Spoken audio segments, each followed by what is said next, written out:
అందరికీ నమస్కారం. ఈరోజు మనం చెప్పుకోబోయే కథ కోటీశ్వరుల అత్తారింట్లో అక్క చెల్లెళ్ళు. కథలోకి వెళ్ళబోయే ముందు మీరు కనుక మన ఛానల్ని ఫస్ట్ టైం చూస్తున్నట్లయితే తప్పకుండా మన ఛానల్ని లైక్ చేయండి, షేర్ చేయండి, సబ్స్క్రైబ్ చేయండి, బెల్ ఐకాన్ క్లిక్ చేసి ఆల్ అనే బటన్ని ప్రెస్ చేయడం మర్చిపోకండి. ఒక కథలో నవరసాలు ఉంటే ఆ కథ చాలా అద్భుతంగా ఉంటుంది. అలా ఈ కథలో నవరసాలు కనిపిస్తాయి మనకి. అలాంటి ఈ కథని స్టార్టింగ్ నుండి ఎండింగ్ వరకు మిస్ కాకుండా వినండి. చాలా చాలా బాగుంటుంది ఈ కథ. ఈ కథలో ఒక మనిషిలో ఉండేటటువంటి అన్ని రకాల గుణగణాలు, అన్ని రకాల క్వాలిటీస్ అన్నింటినీ చూడగలుగుతాం మనం. ఈ కథ స్టార్టింగ్ నుండి ఎండింగ్ వరకు ఎక్కడా మిస్ కాకుండా మీరు వినాలని నా మనవి. కథని ఎక్కడ స్కిప్ చేయకుండా వినండి. మరి కథలోకి వెళ్ళిపోదామా? నిరుపేద కుటుంబంలో పుట్టినటువంటి సుబ్బయ్యకి తల్లిదండ్రులు తినటానికి తిండి లేదురా అబ్బడు, మనకి ఉండటానికి ఇల్లు లేదు, మన బతుకులేందో మనమేందోరా సామి అని చెప్పుకుంటూ చిన్నప్పటి నుంచే సుబ్బయ్య తల్లి ఇళ్లల్లో పాచి పనులు చేసుకుంటూ, సుబ్బయ్య తండ్రి ఎవరు ఏ పని చెప్పినా కాదనకుండా అది కూలి పనో నాలి పనో ఏదైనా సరే వెళ్ళి వాళ్ళు అంత గంజి తాగైనా సుబ్బయ్యకి ఓ పిడికెడు ముద్ద మిగిలిపోయింది ఏళ్లల్లో అమ్మగారు వాళ్ళు పెట్టినా, లేదా వాళ్ళ నాన్నకి ఎవరైనా ఏదైనా తినమని చేతికిచ్చినా తినకుండా తెచ్చి కొడుక్కి పెట్టుకొని అష్ట కష్టాలు పడి ఎలాగోలాగా ఇక ఆ ఒక్క కొడుకే పుట్టాడు వాళ్ళకి. సుబ్బయ్య పుట్టాక దేవుడు పిల్లల్ని ఇవ్వకపోతే మన పేదరికానికి సాల్లేవే, ఈ నొక్కడిని పెంచి పెద్ద చేస్తేవా అదే మనకి పెద్ద బహుమానం అనుకున్నాడు దేవుడు అనేవాడు సుబ్బయ్య తండ్రి.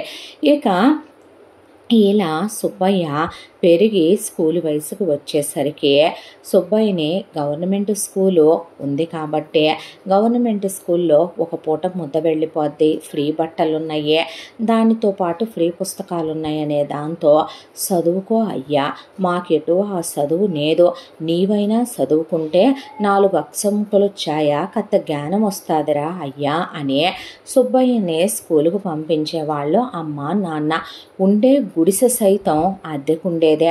ఆ గుడిసె వర్షం పడితే ఇల్లంతా ప్లాస్టిక్ డొక్కులు తెపాలలో వాళ్ళమ్మ అడ్డం పెట్టి వాళ్ళిద్దరూ తడిసిపోతూ సుబ్బయ్య వరకు చిన్న పట్ట కట్టి పడుకోబెట్టేవాళ్ళు. ఇలా కష్టాల మధ్య, దరిద్రం మధ్య, కడగళ్ల మధ్య, బాధల మధ్య, దుఃఖాల మధ్య సుబ్బయ్య పెరిగి పెద్దవాడవటం మొదలైందే. ఆ తర్వాత సుబ్బయ్య బాగా తెలివైన వాడు, లోకజ్ఞానం ఉన్నవాడు, ప్రపంచ జ్ఞానం అంటే ఏంటో తెలుసున్నవాడు. చిన్నప్పటి నుంచి కూడా చుట్టూ ఉన్నటువంటి ప్రపంచాన్ని గమనిస్తూ ఉండేవాడు. అలా సుబ్బయ్య 5వ తరగతికి వచ్చేపాటికే చాలా తెలివైన కుర్రాడుగా ప్రపంచాన్ని పుస్తకాలు చదివి, పేపర్లు చదివి, దానితో పాటు చుట్టూ ఉన్న మనుషుల్ని చూస్తూ లోకజ్ఞానం బాగా వంట పట్టించుకున్నాడు.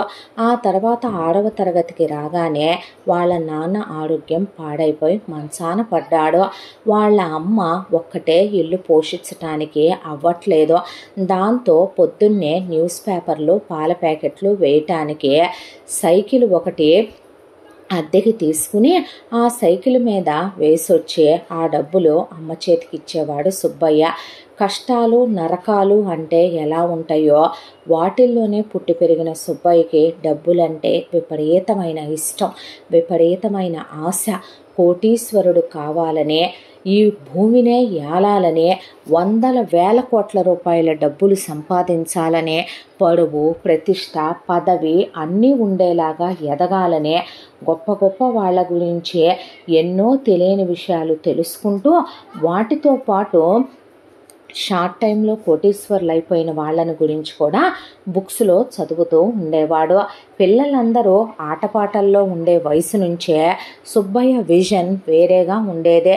ఇలా 10వ తరగతి వరకు ఫ్రీ ఎడ్యుకేషనే కాబట్టి స్కూల్లో చదువు పూర్తి చేసుకున్నాడు. ఆ తర్వాత సుబ్బయ్యకి ఇంటర్మీడియట్కి వెళ్ళాలి, ఎట్టి పరిస్థితుల్లోనూ చదువు పూర్తి చెయ్యాలి అనేది కోరిక. దాంతోనే సుబ్బయ్య పట్టుపట్టి మరీ తను ఎటు పాల ప్యాకెట్లు న్యూస్ పేపర్లు వేసుకుంటున్నాడు కాబట్టి పార్ట్ టైం ఉద్యోగానికి ఒక దగ్గర చేరి మరీ కొద్దిపాటి పుస్తకాల ఖర్చుతో ఇంటర్మీడియట్ కంప్లీట్ చేశాడు. కంప్లీట్ చేసిన తర్వాత డిగ్రీ పట్టా పుచ్చుకోవాలి, డిగ్రీ ఎట్టి పరిస్థితుల్లో చదివి తీరాలి అనే మొండి పట్టుదలతో వాళ్ళమ్మ ఒకవైపున పాచి పనికి వెళ్ళొస్తున్నా, అదే గుడిసెలో ఉంటున్నా, వాళ్ళ నాన్నని గవర్నమెంట్ హాస్పిటల్కి తీసుకెళ్ళి మందులు ఇప్పించుకొస్తున్నా, అంతా దాంట్లో దీపం బుడ్డి కిందైనా సరే, వీధి దీపాల కిందైనా సరే ఎట్టి పరిస్థితుల్లో చదవాలని చదివి పట్టుపట్టి డిగ్రీ కంప్లీట్ చేశాడు. అయిపోయిన తర్వాత సుబ్బయ్యకి ఏదో ఒక ఉద్యోగం వెతుక్కోవాలి, కానీ సుబ్బయ్యకి ఉద్యోగం చెయ్యాలి అనే ఆశ లేదు, కోరిక లేదు. అలా ఉద్యోగం కోసం అని చెప్పి తనే గవర్నమెంట్ ఉద్యోగాలకి ట్రై చేయాలనుకోలేదు. ఎందుకంటే చాలామంది విషయంలో తను వినున్నాడు, గవర్నమెంట్ ఉద్యోగాలకు వెళితే 9 to 5 జాబ్ వస్తుందేమో కానీ పై డబ్బులు వస్తాయేమో కానీ లంచాలు తీసుకోకుండా గవర్నమెంట్ ఉద్యోగాల్లోకి ఎవరిని తీసుకోరు. అది ఏ కులమైనా సరే ఎంతో కొంత పెడితేనే మనం అనుకున్నటువంటి పోస్టులు వస్తాయి. అయినా అసలు అలాంటి తను కావాలనుకోలేదు. ఆ తర్వాత కాలచక్ర ప్రవాహంలో రోజులు గడిచిపోతూ సుబ్బయ్య ఆలోచనలు ఆశలు ఆకాశాన్ని అంటడం మొదలుపెట్టినాయి.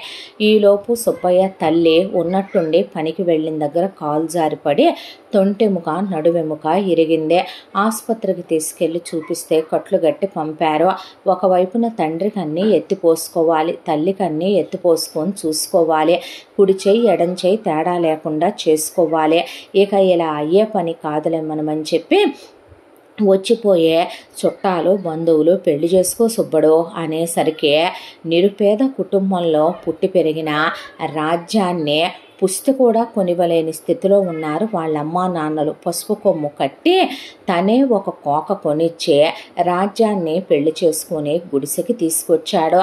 తీసుకొచ్చిన తర్వాత రాజ్యం కాస్త వంట బాగా చేస్తుంది. దాంతోనే రాజ్యాన్ని ఒక ఇంట్లో వంట మనిషిగా కుదిర్చి ఇక అమ్మా నాన్నలు చూసుకోమని అప్పచెప్పి సుబ్బయ్య వాళ్ళ ఊరి రైల్వే స్టేషన్లో, అది చాలా చిన్న మారుమూల ఉండే పల్లెటూరు, కానీ ఆ ఊర్లో ఉన్న రైల్వే స్టేషన్లో కంపల్సరీగా ట్రైన్ ఆపి తీరాలి. అది ఏనాటి నుండో ఉన్నటువంటి రూలు. అక్కడ ఆపినప్పుడు ఇక ఏ టైం పడితే ఆ టైంకే చాలా ట్రైన్లు ఆగుతూ ఉంటాయి. అక్కడ టీ బిస్కెట్స్ అమ్ముతూ ఉండేవాడు సుబ్బయ్య. వచ్చిపోయే ప్యాసింజర్లు కొనుక్కుంటూ ఉండేవాళ్ళు. చాలా తక్కువ మంది ఆ రైల్వే స్టేషన్లో ఉంటారు. ఒక్కోసారి నిర్మానుష్యంగా ఉంటుంది. సుబ్బయ్య రాత్రంతా కూడా ఆ ట్రైన్ల దగ్గరే ఉండే అమ్ముకొస్తూ ఉండేవాడు టీ పెట్టుకొని. గుడిసె పక్కనే ఉండేదే ఆ రైల్వే స్టేషన్కి.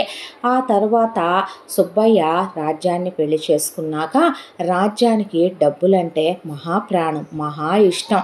ఏందో అందరూ గొప్పోళ్ళు అయిపోతున్నారయ్యా, చూస్తివా నేను పనిచేసే ఇంట్లో అమ్మగారు మెడ తిరగకుండా నగలేసుద్ది, పేటెన్స్ కోకలు కట్టుద్ది, వాళ్ళ పిల్లల్ని చూసావా ఏసీ బళ్ళల్లో చదివిస్తున్నారు, వాళ్ళకి కోట్ల కోట్ల డబ్బులుండాయి, మనకేముండాయి, ఏందో మన బతుకులు, ఏందో మన కష్టాలు, మనమే అంతోటి పాపాలు చేసి వాళ్ళే అంతోటి పుణ్యాలు చేసినారంటావా అని మొగుడితో రోజు అనేదే.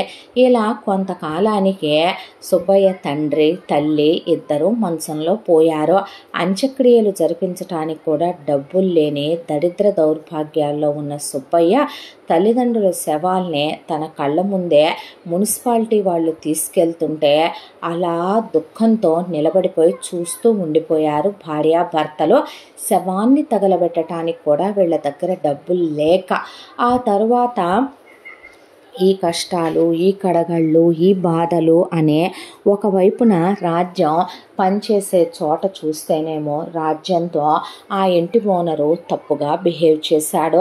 ఇక రాజ్యం అలాంటి చోట పని చేయకూడదని వచ్చింది. ఇంకెక్కడికి పనికి వెళ్ళినా ఎవడు ఎలాంటి వాడు ఉంటాడో తెలియదు. వాడి పెళ్ళాం ఊరికెళ్ళిందనే పాటికి వంటకెళ్ళిన రాజ్యంతో వాడు మిస్బిహేవ్ చేసేసరికి అక్కడి నుంచి పారిపోయి వచ్చి ఏడుస్తూ సుబ్బయ్యకి ఇలా జరిగిందని చెప్తే నువ్వు పనికి వెళ్ళొద్దు, ఏమెళ్ళొద్దులే, ఇంట్లోనే ఉండు అన్నాడు. రాజ్యం ఏమీ అందగత్తె కాదు, సామంత్ స్థాయిలో ఉన్న చూడ్డానికి బాగుంటుంది. కాకపోతే అలాంటి వాళ్ళని కూడా వదలటం లేదే సమాజం అనిపించింది ఆ క్షణం వాళ్ళ మనసుకే. ఎవరి విషయంలో పాపం తలవకూడదేమో, పాపం, దయ, దాక్షిణ్యాలు ఇలాంటివి ఉండటం మనిషికి మహాపాపం. నిజం చెప్పాలంటే డబ్బున్నోడిదే రాజ్యం, ధనం మూలం ఇదం జగత్ అంటారు. డబ్బు లేకపోతే మనిషి ఏదీ సాధించలేడన్నట్టుగా ఉంది ఈ కలియుగంలో. కాబట్టి ఏం చేసైనా ఎలా చేసైనా డబ్బులు సంపాదించాలి, కానీ ఎలా ఎలా ఎలా ఎలా అని ఆలోచిస్తున్నటువంటి సుబ్బయ్యకి వెతకబోయిన తీగ కాలికి తగిలినట్టుగా ఒక రోజున రాత్రి 2 గంటల సమయంలో ట్రైన్ ఆగింది ఆ స్టేషన్లో. ఒక భార్యాభర్త దిగారు. అక్కడి నుండి వాళ్ళు వేరే ట్రైన్ ఎక్కి వెళ్లాల్సి ఉంది. ఆ తర్వాత స్టేషన్ మొత్తం ఖాళీ అయిపోయింది. స్టేషన్లో మనుషులు ఎవ్వరూ లేరు. చివరికి జెండా ఊపే గార్డు కూడా వెళ్ళిపోయి శుభ్రంగా పడుకుంటాడు వాడు. మళ్ళీ ట్రైన్ వచ్చే టైంకి కానీ రాడు. ఆ పక్కనే వాళ్ళ క్వార్టర్స్. కాబట్టి నిర్మానుష్యంగా ఉన్న రైల్వే స్టేషన్లో ఆ దిగినటువంటి మొగుడు పెళ్ళాం అలా కూర్చుంటే మొగుడు మెళ్ళో సైకిల్ చైన్ అంతలావు గొలుసులు ఒక 2-3, వాడి చేతికి బ్రేస్లెట్లు, ఏళ్ల నిండా ఉంగరాలు దగదగా మెరిసిపోతూ, ఆ తర్వాత పక్కన వాడికి ఒక పెద్ద సూట్ కేసు, దాంతోపాటు చేతిలో పట్టుకున్న ఒక బ్యాగు, పెళ్ళాం ఒంటి నిండా పెళ్ళాం చెప్పినట్టు తన పెళ్ళాం రాజ్యం ఒళ్ళు కదలకుండా నగలేసింది. వడ్డాణం, కందోలే మొత్తం ఒంటి మీద ఎలా లేదన్నా కూడా బాగానే ఒక 500 తులాల పైనే బంగారం ఉంటుంది. దాంతో ఆలోచించిన సుబ్బయ్యకి ఒక ఆలోచనకు వచ్చింది. వెంటనే బయటికి వెళ్ళి ఇంటి దగ్గర ముందు చొక్కా మార్చుకున్నాడు. ప్యాంటు సగం చినిగిపోయింది ఉందే, దాన్ని కత్తిరించి లాగులాగా తొడుక్కున్నాడు. పెళ్ళాన్ని మసి ఇమ్మనమని బొగ్గులతో మసి తయారు చేసి మొహం నిండా చేతులకి కాళ్ళకి ఆ మసి పూసేసుకున్నాడు. పూసుకొని వెంటనే కత్తి ఒకటి తీసుకొని రైల్వే స్టేషన్ దగ్గరికి వెళ్ళి ఆ మొగుడు పెళ్ళాలని బెదిరించి ఆ ఆడదాని ఒంటి మీద ఉన్నటువంటి నగలు, మగాడి ఒంటి మీద ఉన్న నగలు ఇమ్మంటే ఆ మొగుడు ఎదురు తిరిగిపోయాడు సుబ్బయ్యకి. ఎదురు తిరిగేసరికి వాడి చెయ్యి కోసి పడేసి 2-3 చోట్ల ఘాట్లు పెట్టాడు. భయపడిపోయినటువంటి వాళ్ళు మొగుడు పెళ్ళాలు ఇద్దరూ కూడాను పెళ్ళాం గొంతు మీద కత్తి పెట్టేసరికి నగలు మొత్తం తీసి అక్కడ పెట్టి మొగుడు పెళ్ళాం మూటగట్టించాక ఆ పక్కనే ఉన్నటువంటి బ్యాగులన్నీ ఓపెన్ చేయమనమంటే ఒక బ్యాగులో ఒక డబ్బులు మూట ఉంది. అదే 30 లక్షల రూపాయల మూటని వాళ్ళు అంటే విన్నాడు. ఆ 30 లక్షల మూట, ఈ బంగారం మొత్తం కలిపి ఒక మూట కట్టుకున్నాక వాళ్ళ మొగుడు పెళ్ళాలిద్దరిని నోట్లో గుడ్డలు కుక్కి కాళ్ళు చేతులు కట్టేసి తీసుకెళ్ళి ఆ రైల్వే స్టేషన్లోనే పాడుబడిన గోడౌన్ లాంటిది ఒకటి ఉంటుంది, అందులో పడేసి ఆ గోడౌన్ని క్లోజ్ చేసి కిటికీలు మూసేసి వచ్చేసి ఇక ముందు గుడిసెకు పరిగెత్తాడు. లెమ్మనమని రాజ్యాన్ని లేపితే ఏమైనాది సామి అంటే, చెప్తాగా ముందు నువ్వు లెమ్మనమని పెళ్ళాన్ని లేపి ఆ ఊరు నుంచి ముందు మనం వెళ్ళిపోవాలి అని చెప్తూనే గబాగబా ఆ మస్సంతా కడిగేసుకున్నాడు. వేరే బట్టలు వేసుకొని ఓ చిన్న బట్టల మూటలో చెరో 4 జతల బట్టలు ఉన్నాయి వరకు వేసుకొని, అదేటు అద్దె గుడిసే కాబట్టి ఇక ఉన్న తట్టాబుట్ట సామానయ్యో 4 పనికిరాని తప్ప ఏమీ లేవు అందులో. అవి వదిలేసి పెళ్ళాన్ని తీసుకొని హైవే మీదకి వెళ్ళి ఆ బట్టల మూటలోనే తను దొంగిలించుకొచ్చిన బంగారం డబ్బులు మూటలు పెట్టేసి ఓ లారీ ఎక్కేశాడు. లారీ ఎక్కి అక్కడి నుంచి కొంత దూరానికి ఆ లారీ దిగి ఆ తర్వాత బస్సు ఎక్కుతూ రైళ్ళు ఎక్కుతూ ఆ తర్వాత మళ్ళీ దొరికిన వెహికల్స్ అన్నీ పట్టుకొని ఇలా 15 రోజులు జర్నీ చేసుకుంటూ వెళ్ళి వెతకటం మొదలుపెట్టాడు. ఏ ఊర్లో తమ ఉనికి తెలియకుండా ఉంటుంది, ఏ ఊర్లో తమరు ఎవరో తెలియకుండా ఉంటారు అని. పెళ్ళాం నిన్నెలా కనుక్కుంటారు స్వామి, ఆ రోజున నువ్వు వచ్చేటప్పటికి నేనే నిన్ను కనుక్కోలేకపోతేనే, నువ్వు ఒళ్ళంతా మసిపూసుకుంటివే, అదిగాక నువ్వు మళ్ళీ ముఖానికి గుడ్డ కట్టుకుంటివే, నీ ఆనవాళ్ళు పట్టడం అంత తేలికేమీ కాదులే అని చెప్పేసరికి మంచిది అని ఫైనల్గా ఇక ఒకసారి ఒక బస్సు ఎక్కితే ఆ బస్సు రిపేర్ వచ్చే వీళ్ళని ఒక ఊళ్ళో దింపేసేసరికి ఆ ఊళ్ళో దిగి వీళ్ళిద్దరూ ఆ ఊరంతా గమనించాడు సుబ్బయ్య. గమనించిన తర్వాత నువ్వు ఇక్కడే ఉండు రాజ్యం అని చెప్పి ఆ తర్వాత టీ కొట్టు దగ్గరికి వెళ్ళి టీ తాగుతూ, స్వామి ఇక్కడ పనేమైనా దొరుకుద్దా, చాలా దూరం నుంచి వస్తేమే అని వాళ్ళు వచ్చినటువంటి అడ్రస్ అబద్ధం చెప్పాడు. ఈ ఊళ్ళో పనులేమీ పెద్దగా ఉండవు, ఎందుకంటే ఈ ఊళ్ళో నువ్వు ఏ పని చేస్తావు అని అడిగితే ఆ మాటకి ఏ పనైనా చేస్తాను, నేను నా ఇల్లాలు వస్తుమి, మాకెవరూ లేరు అని చెప్తే, అవునా ఈ ఊళ్ళో జమీందారు గారు ఉంటారు, ఆయన అడిగితే వాళ్ళ దివాణంలో నీకేదో ఒక ఉద్యోగం దొరుకుద్ది, ఆయన చాలా మంచోరు అని చెప్పాడు టీ కొట్టోడు.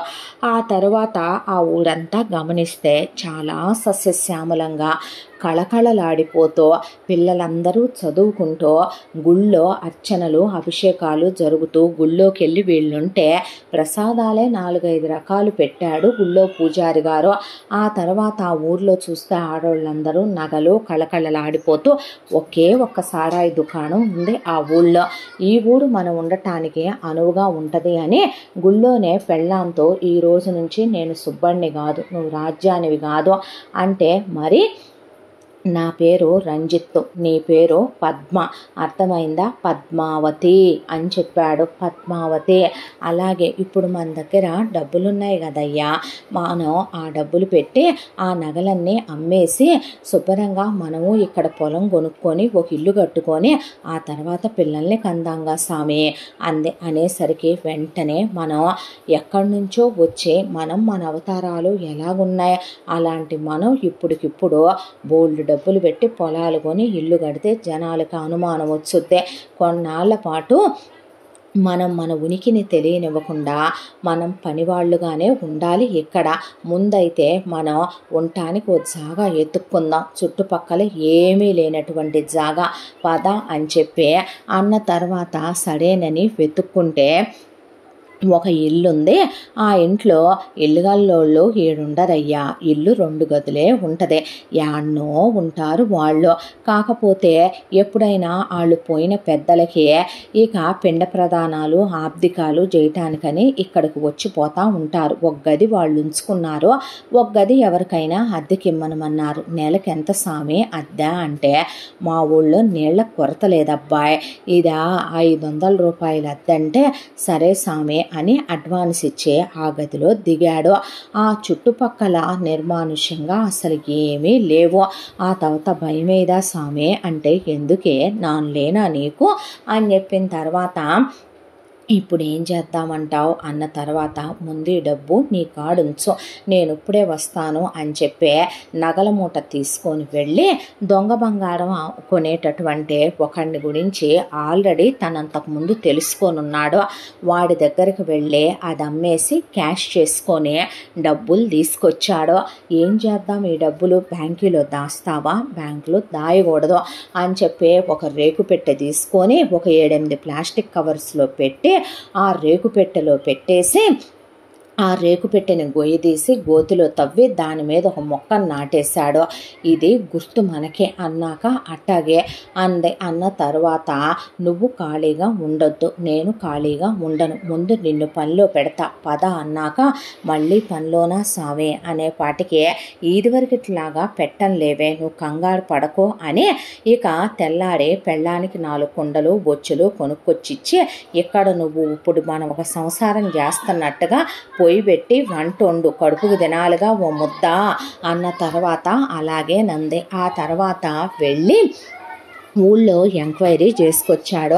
ఎంక్వైరీ చేస్తే ఒక ఇంట్లో ఒక అమ్మాయి భర్త దుబాయ్లో ఎక్కడో డబ్బులు సంపాదించడానికి వెళ్తే ఆ అమ్మాయిది గవర్నమెంట్ ఉద్యోగం. ఆ అమ్మాయికి వంట పని చేసి పెట్టేవాళ్ళు, ఆ అమ్మాయికి ఇంటి పనికి పని మనుషులు ఉన్నారు. పిల్లల్ని పట్టుకోవటానికి ఒక ఆడమనిషి కావాలని వెతుకుతుందని తెలిసిందే.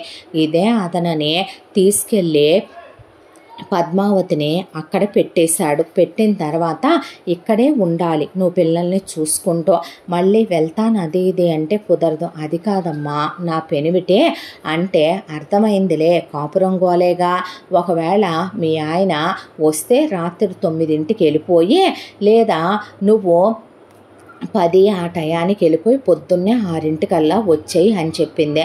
సరేనన్న తర్వాత అక్కడ పెళ్ళాన్ని పనులు చేర్చిన తర్వాత ఇక తను పని వెతుక్కుంటున్నట్టుగా ఆ ఊళ్ళో పెద్ద మనుషుల దగ్గరికి వెళ్ళి, చాలా దూరం నుంచి వచ్చాం బాబు గారు, మాకెవరూ లేరు బాబు గారు, అదయ్య గారు ఇదయ్య గారు అని చెప్తే అక్కడ ఉన్నవాళ్ళు, మేమేం పని ఇవ్వగలమయ్యా నీకు, మాకు ఆల్రెడీ జీతగాళ్ళు ఉన్నారు, ఎన్నాళ్ళ నుంచో మమ్మల్ని నమ్ముకున్నోళ్ళు, నీ బోటోళ్ళందరినీ ఆదరించేది, నీ బోటోళ్ళందరికీ లేదనకుండా పనిచ్చేది ఈ ఊళ్ళో ఒక్క జమీందారు గారు మాత్రమే. జమీందారు సూర్యనారాయణ వర్మ గారి దగ్గరికి వెళ్తే ఆయన భార్య రంగనాయకమ్మ గారే ఉంటారు ఆ పెద్ద జమీందారి బంగ్లాలో, నీకోసం ఒక ఉద్యోగం ఉండదంటే మాత్రం ఒప్పుకో అబ్బాయి అన్న తర్వాత చాలా సంతోషం అయ్యగారు అని అలా వెళ్ళాడు.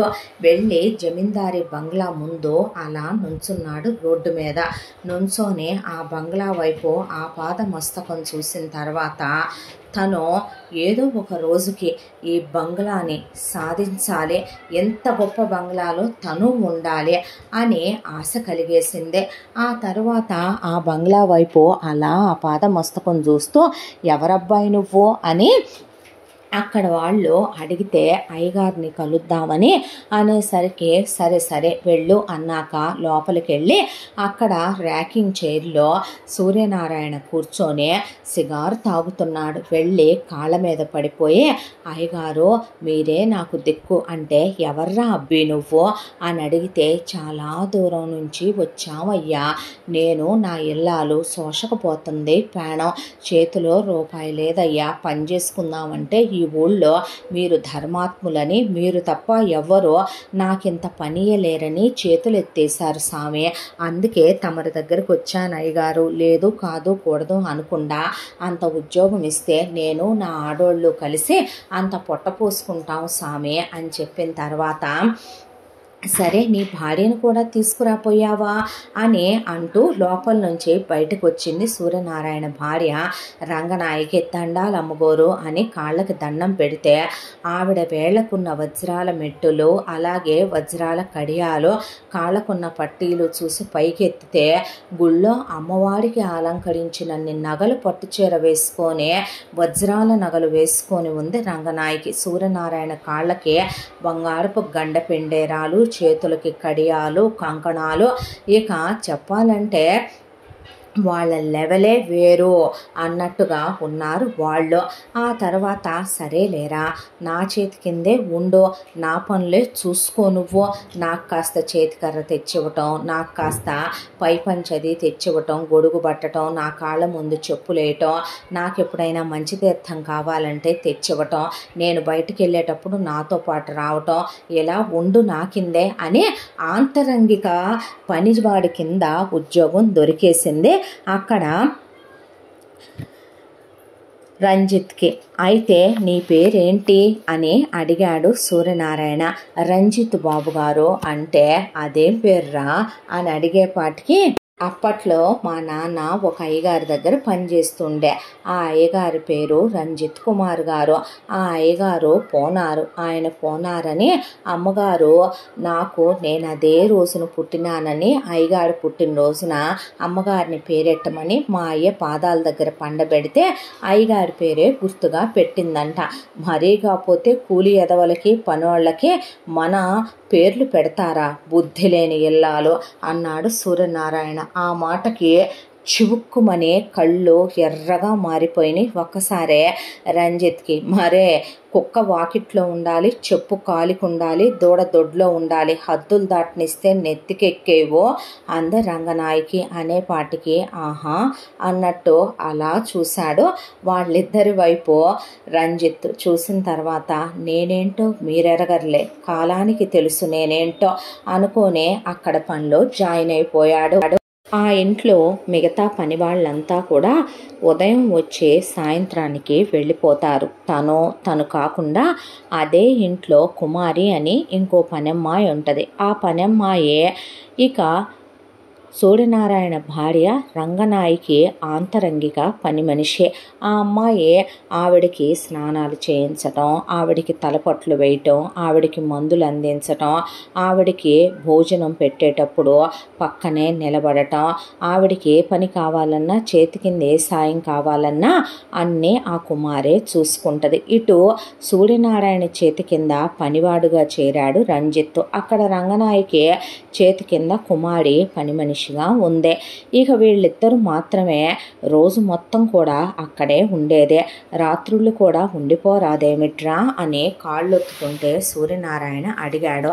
అలాగే బాబుగారు అంటే వాడికి ఇల్లాలు ఉందన్నాడు అని రంగనాయక్ అంటే పర్లేదులే నమ్మగోరు, అది ఒక ఇంట్లో పని కుదిర్చాను, అక్కడ ఆయమ్మగోరు ఇద్దరు చిన్నపిల్లలతో తంటాలు పడుతున్నారు, ఆడ ఉండి తిని పండుతాదిలేండి అని చెప్పి పెళ్ళానికి ఒకరోజు వెళ్ళి కలిసి పెళ్ళాంతో పద్మావతి నాకు జమీందారు గారింట్లో పని దొరికింది, నేను అక్కడ ఉంటున్నాను, నువ్వు ఇక్కడే ఆఫీసర్ అమ్మగారింట్లో తినేసి ఇక్కడే పడుకో, నేను అప్పుడప్పుడు నీ మీద మనసు అయినప్పుడు వస్తాను అని చెప్పాడు. చెప్తే నన్ను ఒగ్గేస్తున్నావా అని అడిగింది పద్మావతి. అట్లట్లా వదిలేస్తానే, భలేదానివే, వారం వారం ఆదివారం రోజున వచ్చి నిన్ను మన గదికి తీసుకుపోతాను, ఆ రాత్రంతా శివరాత్రి చేస్తాను, ఆ తర్వాత తీసుకొచ్చి వదిలిపెడతానులే అంటే కిలకిలా నవ్వుకుంది పద్మావతి. ఆ తర్వాత నుంచి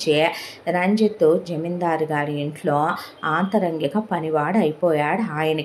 ఆయనకి కాళ్ళ దగ్గర చెప్పులు వేయటం, చుట్టలు అందించటం, చుట్టలు ఎలిగించటం, తీసుకెళ్ళి యాస్ట్రేలు ఇవ్వటం, చేతికర్ర ఇవ్వటం, ఆయనకి గొడుగు పట్టడం, ఆయన కాళ్ళు ఒత్తటం, ఆయనకి ఏది కావాలంటే అది చేతి కిందకి తీసుకెళ్ళి 5 నిమిషాల ప్రకారం ఆయన కాళ్ళ ముందు ఉంచటం, ఇలా ఇల్లంతా తిరిగేస్తూ ఉండేవాడు.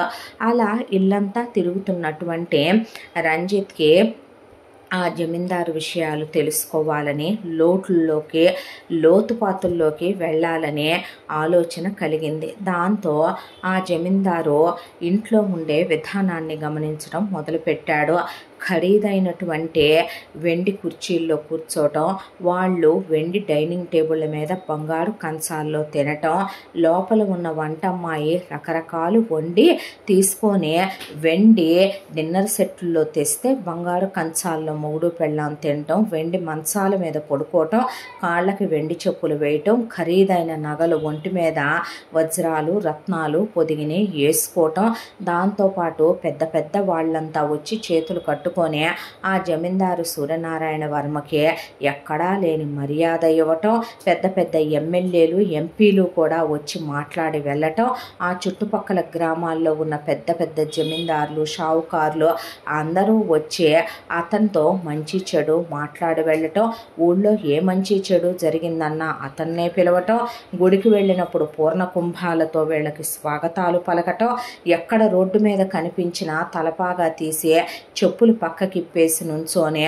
నడుంకి గుడ్డగట్టి వాళ్ళకి ఇక దండాలయ్య గారు దండాల అమ్మగారు అని చెప్పి మాట్లాడటం, ఇంటి ముందు గుర్రబండి, ఇంట్లోనే ఏనుగు, అప్పుడప్పుడు అంబారీ మీద వెళ్ళటం, ఆ తర్వాత గుర్రాలు, ఇంట్లోనే ఖరీదైనటువంటి ఫారెన్ నుంచి కొన్నవి కూడా పాతకాలం నాటి నుంచి ఇప్పటి వరకు అప్డేటెడ్గా ఉన్న కార్లు, దర్జాలు, దర్పాలు, తను ఆయనతో పాటే కారు ఎక్కి కారు డోర్ తీసి అక్కడ చెప్పులేసి నిలబడతాడు.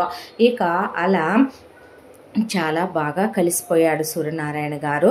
ఎవరితను అంటే వీడు నా కుడిభుజం అయిపోయాడయ్యా, వీడు బాగా అలవాటైపోయాడు, పనోడైనా కూడా ఇంట్లో సొంత మనిషిలాగానే అన్నీ చేస్తూ ఉంటాడు, నా పనులన్నీ కూడాను, కూలి వెధవైనా అడుక్కు తినే వెధవైనా, కులానికి జాతికి తక్కువైనా, కూటికి లేని ఎదవైనా విశ్వాసంగా కుక్కలా పనిచేసే ఎదవ్వీడనే పాటికి ఒక్కసారిగా సోలాలు గుచ్చినట్టు అనిపించే, ఎంత చేసినా మీకు, ఎంత చూసినా మీకు ఆ వివక్ష అనేది పోదురా అనిపించే కళ్ళు ఎరిపెక్కేసినాయి రంజిత్కి.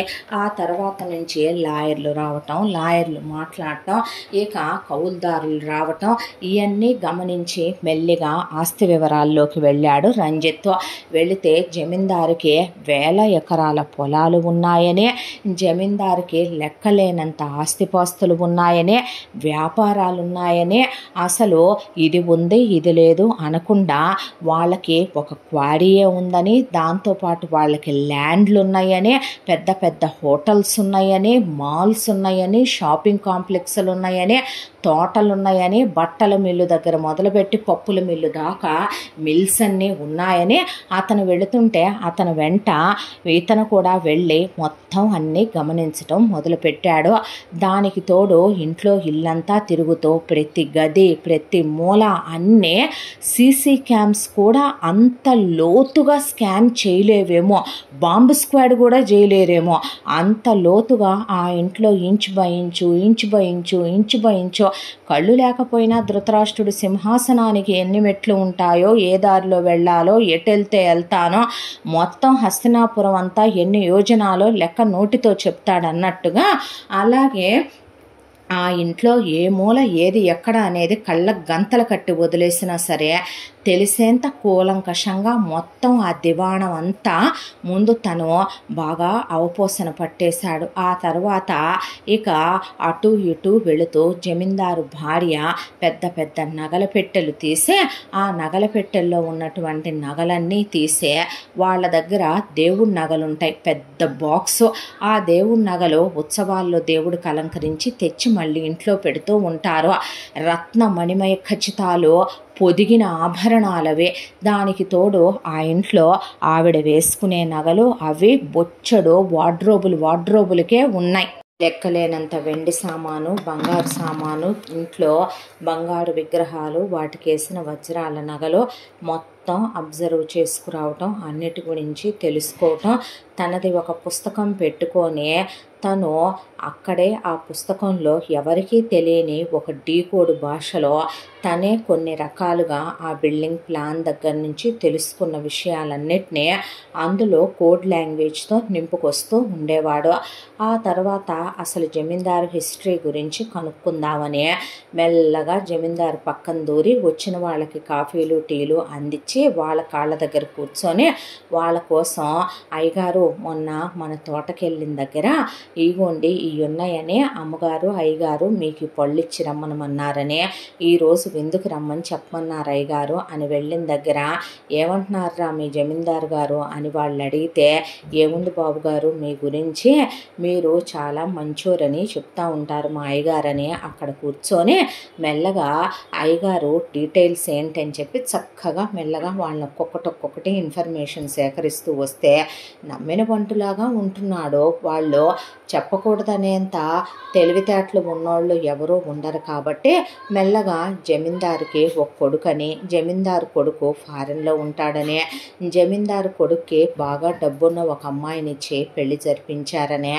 జమీందారు కొడుక్కి 2 కొడుకులని అబ్రాడ్లో సెటిల్ అయిపోయాడని, అప్పుడప్పుడు వచ్చి వెళుతూ ఉంటాడని, ఆ జమీందారు కొడుకు పేరు ప్రభాకర్ అని, కోడలి పేరు ఐరావతి అని, వాళ్ళ ఫోటోలు ఆ లోపలే దివాణంలో ఉంటాయి గారా చూడలేదా అంటే ఫోటోలు పెట్టే గది ఒకటి ఉందన్నమాట అని అప్పుడు తెలిసిందే. ఆ తర్వాత జమీందారుకు ఒక కూతురు ఉండాలి, ఆ కూతురు పేరు దామిని, కాలేజీ చదువు కోసం అని చెప్పి పంపిస్తే వీళ్ళ కులానికి దగ్గరగా ఉండే కులం వాడైనా కూడా పెద్దగా ఆస్తిపాస్తులు లేనటువంటి ఒకడిని చూసి అనామకుణ్ణే కూతురు ప్రేమించి ఇంట్లో నుంచి జమీందారు పెద్ద సంబంధం చూస్తే కాదని కాలదన్నుకొని ఒక 4-5 పెట్టెలకి నగలేసుకొని ఇంట్లో నుంచి రాత్రికి రాత్రి మాయమై వాడితో లేచిపోయి వెళ్ళిపోయిందని, ఇక జమీందారు కూతురు ఎక్కడుందో ఏంటో తెలియలేదని చానాళ్ళు వెతికారని, తర్వాత ఒక చోట వాడితో కాపురం పెట్టుకొని ఉంటోందని తెలిసి అమ్మా నాన్నల్ని వెన్నుపోటు పొడిచిన కూతురు చచ్చినట్టేనని చెప్పి కూతురు మీద పగతో రగిలిపోతూ జమీందారు కూతుర్ని వెలివేశాడనే విషయం వరకు తెలుసుకున్నాడు. అంటే జమీందారికి ఉన్న ఒక్క కొడుకు అమెరికాలో ఉన్నాడు, కూతురుతో సంబంధం లేదు. ఇక చుట్టాలు బంధువులు వాళ్ళ సంగతి ఏంటంటే జమీందారు గారి బంధువుల పిల్లలు ఈ తరం వాళ్ళంతా విదేశాల్లో సెటిల్ అయ్యారు. జమీందారు గారి తరం వాళ్ళల్లో చాలామంది పోయారు. ఇక ఉన్న వాళ్ళల్లో ముసలి ముతకనే పిల్లలు తీసుకొని వెళ్ళిపోయారు. జమీందారు గారి వాళ్ళకి వారసులు దాయాదులంటూ ఎవ్వరూ ఈ దేశంలో లేర్రా, ఉన్న వాళ్ళంతా విదేశాల్లోనే ఉన్నారంట. అంటే ఆహా అనే విషయాలన్నీ కనుక్కొని వచ్చాడు. కనుక్కొని వచ్చిన తర్వాత ఇలా ఇంటి విషయాలన్నీ అబ్జర్వ్ చేయటం, అతిగా ఇంట్లో చొరవగా చుచ్చుకొని వెళ్ళిపోయి ఏ పనైనా చేయటం, ఏ పని తప్పనుకోకుండా అన్నిట్లో తనున్నానని చెప్పి ప్రతి విషయాన్నే తెలుసుకోవటం, అక్కడ ఉన్నటువంటి ఆ ఫోటోల గదిలోకి ఒకరోజు వెళ్ళి ప్రతి ఒక్కళ్ళ ఫోటోలు తరతరాలుగా ఉన్న చిత్రపటాలు గీసిన పొట్రైట్లు అన్నీ చూసే వాటిల్లో వాళ్ళు వేసుకున్న నగలు ఆ గదిలో పెట్టి ఉన్న అప్పటి నగలన్నీ అద్దాల బాక్సుల్లో వాళ్ళు వాడిన చేతికర్రలు, ఆ చేతికర్రలకు బంగారు పన్నులేసి ఉండి వాళ్ళు వాడిన బంగారు చెప్పులు అవన్నీ లోపల పెట్టించి ఉంచుకున్నారు వాళ్ళు. వాటన్నిటిని అబ్జర్వ్ చేసి దుమ్ము దులిపే వంకతో మొత్తం చూసి వచ్చాడు. ఆ తర్వాత ఇదంతా రంజిత్ గమనిస్తున్నాడనే విషయం కుమారి ఎప్పటి నుంచో పసిగడుతుంది. కుమారి రంజిత్కి ఏమాత్రం తీసుకోనంత తెలివైంది. ఒకరోజు రంజిత్ పైన అందరూ నిద్రపోయేటప్పుడు డాబా మీద కూర్చొని తన డైరీలో డీకోడ్ లాంగ్వేజ్లో అన్నీ రాసుకుంటున్నాడు డీటెయిల్స్. అయితే కుమారి బొడ్డుకి 3 బెత్తెళ్ళ కిందకి చీర కట్టి పెద్దది బ్రాడ్ నెక్ ఉన్న బ్లౌజ్ వేసి తల నిండా పూలు పెట్టుకొని వెళ్ళి ఇక నిన్నో విషయం అడగనా అందే. అనేసరికి అలా చూస్తే మోహిని ఆ పున్నమి వెన్నెల్లో కనుక జగన్మోహినే భూమి మీదకు వచ్చిందేమో అన్నట్టు చూడటానికి కుమారి ఎర్రగా బుర్రగా ఉంటుంది. దానికి తోడు సన్నగా మంచి మెయింటెనెన్స్ మీద పొడవాటి జుట్టు, పెద్దగా బట్టలయ్యి ఎక్కువగా వాడదు, పెద్దగా శరీరాన్ని దాచదు, పల్లెటూరు మనిషి అయినప్పటికీ కూడాను ఇక నిజం చెప్పాలంటే ఒక ఐటెం పాప కన్నా ఘోరంగా రెడీ అయి ఉంటుంది. దాంతో అప్పటి వరకు తన పెళ్ళాం పద్మావతి నేత చీరలు కట్టుకొని ఒళ్ళంతా కప్పుకొని, దానికి తోడు చామన సాయిగా ఉండే తన పెళ్ళాం, బొద్దుగా ఉండే తన పెళ్ళాం, కొంచెం మీడియం హైట్లో ఉండే తన పెళ్ళాము అంతా కళ్ళకి నచ్చని రంజిత్ ఇక కుమారిని చూడగానే అలా లేచి నుంచున్నాడు. నుంచునేసరికి ఏంది ఎలాగొచ్చావు అనేసరికి ఏమీ లేదులే కానీ రంజిత్తు ఒక మాట అడిగేది నిన్ను అంటే ఏంటి అన్నాడు. అంటే ఏందేంది కథ, ఇంటికి వచ్చిన కాడి నుంచే అయ్యగాడికి ఓ తెగ సపర్యలు చేసే అంతరంగిక పనివుడి వైపునావు, ఇంట్లో ఉన్నటువంటి ప్రతి మంచి చెడు తెలిసేసుకుంటున్నావు, బయటికి వెళ్ళి అయ్యగాడి గురించి ఎంక్వైరీలు మొదలుపెట్టావు, అమ్మగాడి గురించి అన్నీ తెలుసుకుంటున్నావు, డాక్టర్ గారు వస్తే డాక్టర్ గారు పెట్టి పట్టుకొని వెళ్ళటం, లాయర్ గారు ఎమ్మటి వెళ్ళటం, అందరితో మంచిగా ఉండటం, పెద్ద మనుషులందరినీ మంచి చేసుకోవటం, అయ్యగాడి కుటుంబ విషయాలు తెలుసుకోవటం, ఆస్తి విషయాలు తెలుసుకోవటం, ఇంట్లో ఉన్నటువంటి ప్రతి మూలని అబ్జర్వ్ చేయటం, ఏదేదో ఈ డైరీలో రాయటం, అమ్మగారి నగల మీద కన్నేయటం, అయ్యగారు అమ్మగారు భోంచేసేటప్పుడు అలా నువ్వు చూసేది తినే వాటి వంక కాదులే, ఆ ఎండి పళ్ళాలు, బంగారు పళ్ళాలు, ఎండి కంచాలు, ఎవ్వారం అంతా ఎండి ఉయ్యాలలు చూడ, మంచాలు చూడ, ఏందేంది కత్త, ఏందేంది ఎవ్వారం అని భుజానికి భుజం కొట్టి కన్ను గీటుతో పెదవి కొరుకుతో అతని మెడ చుట్టూ చేతులేసి దగ్గరికి లాక్కొని ఏందయ్యా యవారం అని అడిగిందే. అడిగేసరికి ఆమె నడుం పట్టుకొని అలా దగ్గరికి లాగి గుంజి ఆమెని ఏముంటుంది యవ్వారం ఏమీ లేదు ఊరికే ఏందా అని తెలుసుకుందామని మనబోటి వాళ్ళకే అంతోటోళ్ళం అవ్వటం ఎటు అయ్యే పని కాదుగా, ఏనాడే జన్మ పుణ్యమోలే అని మరు జన్మన్నా ఉంటే దేవుడు ఇంత అదృష్టం ఇస్తాడేమోననే, ఏమో నీ తెలివితేటలకి ఈ జన్మలోనే ఇస్తాడేమో అనేపాటికి నిజంగా ఇస్తాడంటావా, ఏమో మనిషికో బుర్రుంటుంది, ఆ బుర్రకి కొన్ని తెలివితేటలుంటాయి, నువ్వు చదువుకున్నోడివని చెప్పకనే తెలుసులే నాకు, ఏం చదివినావేందే, నేను 10వ క్లాసు దాకా చదివిన దాన్నేలే కానీ చెప్పరాదేంది అందే. అనేపాటికి డిగ్రీ చదివా అన్నాడు. అనేసరికి నీ తెలివితేటలు, నీ అందం, నీ ఆకర్షణీయమైనటువంటి మాటలు, నీ చూపు గుచ్చుతున్నాయి అయ్యా నన్నెక్కడో, అనేపాటికి గుచ్చుతున్నాయని దూరంగా ఉండటం ఎందుకు అనేసరికి అంతా ఆశ పెట్టి దూరంగా ఎందుకుంటానులే పోలే, తెల్ల చీర కట్టుకొని మల్లెపూలు పెట్టుకొని వచ్చింది ఎందుకో తెలియని మగాడివా నువ్వు, ఆడదాన్ని మురిపించలేని మగతనమా నీది అని అలా మీదకు లాక్కొని ఆ నైటు ఆ పౌర్ణమి వెన్నెల్లో వీళ్ళిద్దరూ ఇక్కడ ఇంటిమేట్ అయ్యి ఒకళ్ళతో ఒకళ్ళు బాగా క్లోజ్ అయిపోయారు. అసలు ఒక్కటే రన్ అవుతోంది రంజిత్ మైండ్లో. ఇది ఎంత డీప్గా నన్ను అబ్జర్వ్ చేసిందంటే, ఆడదాన్ని ఏమాత్రం తక్కువ అంచనా వేయకూడదు. పలనాటి నాగమ్మ లాంటి ఆడవాళ్ళు చరిత్రల్ని తిరగరాసిన వాళ్ళు పుట్టిన గడ్డ ఇది. ఎంతైనా చాలా తెలివిగా ఉండాలి. దానికి తోడు ఇది నా పెళ్ళాం కన్నా అందంగా ఉంది, పైగా నా మీద మోజు పడుతుంది, దీనికి కావలసింది ఇచ్చి నాకు కావలసింది తీసుకుంటే సుఖానికి సుఖం, పైగా వీళ్ళని ఎక్కడ తొక్కాలో అక్కడ తొక్కితే ఇది రేపొద్దున నేననుకునే ఆలోచనకే ఒక ఆయుధమై పనిచేసుద్దేమో ఎవరికి తెలుసనే ఆ రోజు నుంచి చాలా డీప్గా క్లోజ్ అయ్యి వీళ్ళిద్దరూ చాలా క్లోజ్ అవటం మొదలుపెట్టారు. ప్రతిరోజు రాత్రే జమీందారు భార్య ఉంటారు కాబట్టి వాళ్ళు పడుకున్న తర్వాత వీళ్ళిద్దరూ డాబా మీద ఉన్నటువంటి ఒక గదిలోకి రావటం, రాత్రంతా ఇక అలా ఇంటిమేట్ అవటం, క్లోజ్ అవటం. నన్ను పెళ్లి చేసుకోవా అని అడిగిందే. పెళ్లి చేసుకోవా అంటే నాకు పెళ్ళాం ఉంది అంటే, నేను రెండో పెళ్ళాంగానైనా సరే నిన్ను వదలను నేను అనేపాటికే, నిజంగా రెండో పెళ్ళాంగా ఉంటావా, ఏ దేవుళ్ళకే ఉంటారా, నువ్వు నా దేవుడివి, నీకు నేను ఉండకూడదా రెండో పెళ్ళాంగా, నువ్వు మాత్రం ఏం తక్కువలే, నా కుడి పక్కన అది ఉంది, ఎడం పక్కన నువ్వు లేని లోటు అలాగే ఉంది అనేపాటికే, మరైతే ఎప్పుడు మనువు ఏ కడుపో కాలో వచ్చినాదంటే ఇంకేమైనా ఉందా, నేను ఒకటి అనుకుంటున్నాను, అది అయ్యేంత వరకు నువ్వు నేను చెప్పినట్టు వింటానని చెప్పు అన్నాడు. అంటే నువ్వు చెప్తే నేనేమి వినను, నీకు నాయన్ని అర్పించిన తర్వాత అన్న తర్వాత సరేనని ఇద్దరు ఇలా మాట్లాడుకుంటూ ఉండగా, ఇలా వీళ్ళు క్లోజ్ అవుతూ ఉండగా, ఎఫ్ఐఆర్ ఇక్కడ నడుస్తూ ఉండగా అక్కడ పద్మావతి ప్రెగ్నెంట్ అయ్యింది. ప్రెగ్నెంట్ అయ్యాననే విషయం చెప్దామని చెప్పి రంజిత్ కోసమని ఎదురు చూస్తూ ఉంటే ఒకటి డిసైడ్ అయ్యాడు, తనకంటూ క్రైమ్ పార్ట్నర్ కానీ మంచి చెడు చెప్పుకోవటానికి కానీ ఉంది తన పెళ్ళాం. ఇలా తన లైఫ్లోకి ఇంకొక ఆడది వచ్చిందనే, పైగా ఆ ఆడది ఇప్పుడు తనకు కొన్ని పనుల్లో అవసరం అయ్యేలాగా ఉందనే, కాబట్టి అది పెళ్లి చేసుకోమంటుందనే, దాన్ని కూడా పెళ్లి చేసుకుందాం అనుకుంటున్నాననే, ఇద్దరిని క్లోజ్గా ఉండమనమని చెప్దామని అనుకున్నాడు. అనుకోనే ఎఫ్ఐఆర్ అని చెప్తే పెళ్ళాం ఎలా రియాక్ట్ అవుద్దోనని చెప్పి ఇప్పుడు మనకి బ్రతకాలంటే అది అవసరం అన్నట్టు చెప్దామని వెళ్ళేసరికి ఇక గది దగ్గర ఎదురు చూస్తా కూర్చున్న పెళ్ళాం అలా కౌగిలిచ్చేసుకొని ముద్దులు పెట్టేసుకొని రంజిత్ని పొట్ట మీద చేయి పెట్టి, త్వరలోనే నువ్వు నాన్నవైపోబోతున్నావు తెలుసా, నేను కడుపుతో ఉన్నానయ్యా అని చెప్పేసరికి ఆహా అని పెళ్ళాన్ని దగ్గరికి తీసుకొని క్లోజ్ అయ్యాడు. పొట్ట మీద ముద్దు పెట్టుకున్నాడు. పెళ్ళాం తల్లో పూలు పెట్టాడు, పెళ్ళాం కోసం తెచ్చిన స్వీట్స్ పెట్టాడు, ఫ్రూట్స్ ఇచ్చాడు.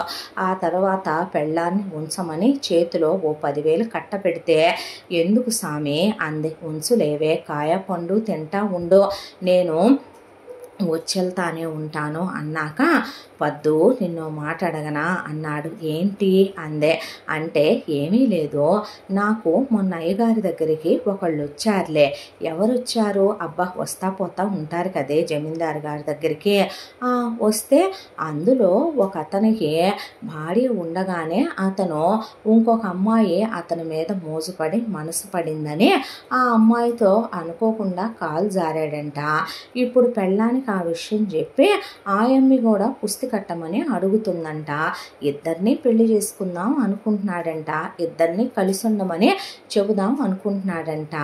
ఆ పెళ్ళాం చూస్తేనేమో ఏమంటదా అనే ఆలోచనలో ఉన్నానని మాట్లాడుకుంటుంటే విన్నా. ఏందంట వ్యవహారం, అలా ఒక పెళ్ళాం ఉండంగానే ఇప్పుడు ఇంకొక ఆడదాని మీద మనసు అయిందనుకో, మోజు పడ్డాడనుకో, ఈడి పెళ్ళాం కన్నా అవతల ఉన్నదే అందగత్తె అనుకో, దాంతో వీడు ఒక పెద్ద పని తలపెట్టి ఆ పనికి అది సహాయపడుద్దనుకో, ఈడి పెళ్ళం ఒట్టే పనికి మాలిన ఎదవతనందనుకో, ఇది ఎందుకు పనికిరాదనుకో, ఇది ఒట్టి చవట దద్దమ్మ వాజమ్మ అనుకో, చూడటానికి ఏదో సామనసాయి రంగులో అంత దాని పుటక అందంగా లేకుండా అంతంత మాత్రంగా ఏడిసిందనుకో, అప్పుడు వాడు ఆ రెండో దాన్ని చేసుకోవటం కరెక్టే కదూ అన్నాడు పెళ్ళాంతో. అలా ఒళ్ళో పడుకోబెట్టుకొని పెళ్ళాన్నే ఎందుకు చేసుకుంటాడయ్యా, నరికి పోగులు పెడితే కుప్పల లెక్కన ఎదవన్నర ఎదవ, అంతకుముందు చేసుకున్న ఆలిని ఎట్లా ఈడుస్తాడు వాడు, ఆ ఆలి ఆణ్ణి నమ్ముకొని వచ్చిన ఇల్లాలు కాదా ఏందే, అమ్మా బాబులు చూసి చేసిన ఇల్లాలని ఎగతాళి చేస్తా ఎవతో వెలయాలొచ్చి మీద పడిందని ఈడికంత మోసు పుట్టి మనసు పడితే మరి ఈడి పెళ్ళాం ఏం చెయ్యాలంట, అదెవడతో కాలు జారాలంట, ఇట్లాంటి ఎదవల కుత్తికలు పోసి పరువు తీసే ఈదులో పెట్టాలి, ఈడి గురించి దాన్ని గురించే, దాన్ని రాళ్లతో కొట్టి గుండు కొట్టించి గాడిద మీద ఊరేగించాలి అంది పద్మావతి. ఆహా, ఇప్పుడు నేను నీకు దాన్ని గురించి చెప్తే కుమారి గురించి నువ్వు నా హిస్టరీ అంతా బయట పెడతావు. ఎక్కడి నుంచి బయట పెడతావంటే నా పుట్టు పూర్వత్రాల దగ్గర నుంచి, టీ బిస్కెట్లు అమ్ముకునే నా బతుక్కి నగలు కొట్టేసి ఊరొచ్చిన దగ్గర నుంచి నా గతాన్ని తవ్వుతావు. కడుపు వచ్చింది కదే, కంటావుగా రేపు, నువ్వు కన్న తర్వాత కుక్కల్లే నీకు పుట్టబోయే వాళ్ళ కోసమైనా నా కాళ్ళ దగ్గర నువ్వు పడుంటాం తప్ప వేరే ఆప్షన్ లేదు. నీ అమ్మ బాబు పొయ్యారనే విషయం నేను నీకు అందుకే తెలియనివ్వలేదు. నువ్వు ఇప్పుడు వెళ్ళి బతకటానికి కూడా నీకు వేరే చోట ఆధారం లేదు. రేపొద్దున నీకు పుట్టబోయే వాళ్ళకి నువ్వు నా ఇంటి పేరే ఇవ్వాలి, బాబుగా వాళ్ళకి నేనే ఉండాలి. సంబంధం లేదని చెప్తానంటే చాలే, కుక్కల్లే నా కాళ్ళ దగ్గరే పడుంటావు నువ్వు అని కను పుట్టాలే నీకు అనుకోని ఆ రోజు నుంచి పెళ్ళాం మీద ఇంట్రెస్ట్ తగ్గిపోయింది. కుమారి అందచందాల ముందు, కుమారి వడ్డిచ్చేటటువంటి శృంగార భోజనం ముందు పెళ్ళాం చప్ప ఫిగర్ అనిపించింది, బోర్ అయిపోయింది. పైగా పతివ్రత డైలాగులు చెప్తున్న తన పెళ్ళాన్ని చూసి నీకు డబ్బు మీద ఆశ లేకే అత్యాశ లేకే రోజుకు 100 సార్లు కోటీశ్వర్లు అవ్వట్లేదని నువ్వు అనకుండానే నేను ఆ నగలు కొట్టుకొచ్చానేంటే అని ఆడబుద్ధి ఏడకబోద్ది అనుకున్నాడు. అనుకొని ఆ పెళ్ళాం ఏమంటా కడుపుతో ఉందో కానీ తర్వాత కలుద్దామని అడిగినా కడుపుతో ఉన్నావే, బిడ్డ మీద బరువు పడుద్ది, వద్దొద్దు అలాగా అని పెళ్ళాన్ని మెల్లమెల్లగా అవాయిడ్ చేయటం స్టార్ట్ చేసి కుమారితో డీప్ క్లోజ్గా ఉండటం స్టార్ట్ చేశాడు రంజిత్. ఈలోపు 9 నెలలకి డెలివరీ అయ్యి కొడుకునే కంది కూతుర్ని కంటదే అనుకుంటే ఇక పద్మావతి ఆ విషయం తెలిసిన కుమారి ఇక దానికి కొడుకు పుట్టేశాడా, కూతురు పుట్టలేదా, ఇష్యో ఇప్పుడు వీడికి ఆ కొడుకు మీద మోజు పుట్టుద్దా అని అనుకుంటూ ఉండగానే హాస్పిటల్కి వెళ్ళి పిల్లాడిని ఎత్తుకొని ముద్దాడి పిల్లాడికి శివ అని పేరు పెట్టుకొని అలా పద్మావతి ఒళ్ళో పెట్టి పిల్లాడిని జాగ్రత్తగా పెంచు, వాడు వారసుడు అని చెప్పి పద్మావతికి కూడా తెలియకుండా డాక్టర్ని దీనికి ఇంకా పిల్లలు పుట్టకుండా గర్భసంచి తీసేయమని చెప్పుకొచ్చాడు. మీరు ఈ కథని పూర్తిగా స్టార్టింగ్ నుండి ఎండింగ్ వరకు వింటే ఈ కథ నాకన్నా మీకే చాలా చాలా నచ్చేస్తుంది. ఏదో ఇప్పటి వరకు విన్న స్టోరీస్ అన్నీ ఒక ఎత్తు, ఇదొక్కటి చాలా స్పెషల్ ఎక్స్పీరియన్స్ చేసాం అన్నట్టు అనిపిస్తుంది. చాలా చాలా బాగుంటుంది, మీరు మిస్ అవ్వకుండా వినండి. ఇంతటితో ఈ కథ మొదటి భాగం పూర్తి. రెండవ భాగంతో మళ్ళీ కలుసుకుందాం. తప్పకుండా మన ఛానల్ని లైక్ చేయండి, షేర్ చేయండి, సబ్స్క్రైబ్ చేయండి, బెల్ ఐకాన్ క్లిక్ చేసి ఆల్ అనే బటన్ని ప్రెస్ చేయడం మర్చిపోకండి. ఇంత మంచి కథను మనకు అందించిన కథా రచయిత్రి జి యామిని శ్రీనివాస్ గారు. రెండో భాగంతో మళ్ళీ మీ ముందుకు వస్తాను. Thank you so much.